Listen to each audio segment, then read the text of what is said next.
pandai-pandailah kita memilih teman yang seperjalanan supaya menghindari gesekan-gesekan yang lebih tajam, lebih jauh jaraknya, karena beda bidang, beda tujuan, beda arah.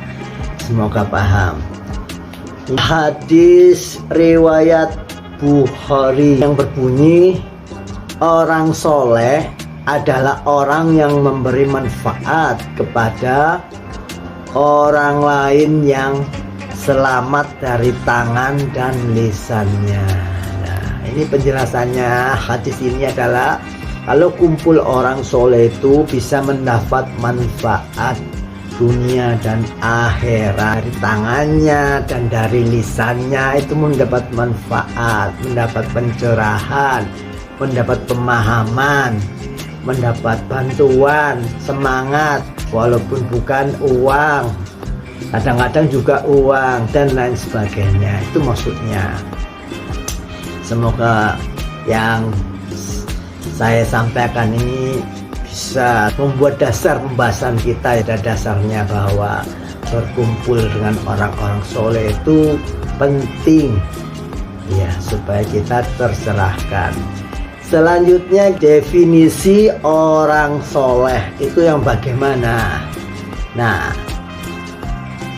menurut para sufi, kumpulan orang soleh itu adalah kumpulan individu yang memiliki aktivitas menuju keseimbangan antara ketulusan batin, kepatuhan syariat, dan pengembangan ruhania yang lebih mendalam. Jadi maksudnya itu orang-orang tulus batinnya. Tulus itu murni itu orang soleh itu ya menujunya hanya Allah saja, itu murni, itu tulus, ikhlas, hanya karena Allah saja, itu namanya tulus. Jadi kalau ada orang saya ini tulus, ya itu harus karena Allah saja. Kalau bukan karena Allah masih belum tulus namanya. Maksudnya itu. Yang kedua adalah patuh sama syariat. Jadi ada orang soleh tapi syariatnya tidak dijaga, sholatnya enggak, terus kemudian puasa, zakatnya enggak, itu belum masuk orang soleh. Jadi gitu ya. Yang ketiga itu adalah orang soleh itu terus meningkatkan ruhaninya supaya level makom derajatnya naik, tingkatan langitnya. Jadi mereka orang soleh ini adalah mempunyai contoh hidup, yakni seorang guru mursyid yang bersanad. Pasti seperti itu, karena tidak ada yang cukup bisa soleh, mesti ada yang mengajari, yang sudah melewati jalan, yang membimbing, ya, yang bisa menunjukkan dengan jelas bagaimana iman dan amal itu saling terhubung dan bagaimana hidup dapat dijalani dengan penuh kesadaran akan kehadiran Allah dalam setiap aspek kehidupan. Maksudnya dalam aktivitasnya. Sadar itu seperti kemarin yang kita bahas, sadar itu ingat itu zikrullah, itu ingat. Jadi kalau Anda lalai, lupa, itu namanya tidak sadar, kesadarannya rendah.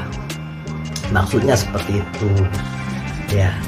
Jadi kita lanjutkan beberapa definisi orang-orang soleh.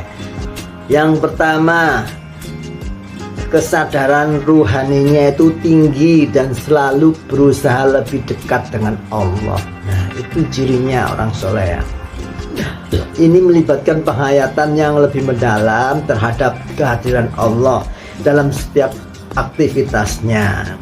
Menyadari bahwa setiap tindakan itu tangan, pikiran, itu akal, ya, dan perasaan hati harus selalu selaras dengan kehendak Allah. Makanya ada zikir, ya, qalbu, akal, dan jasad. Itu semoga paham.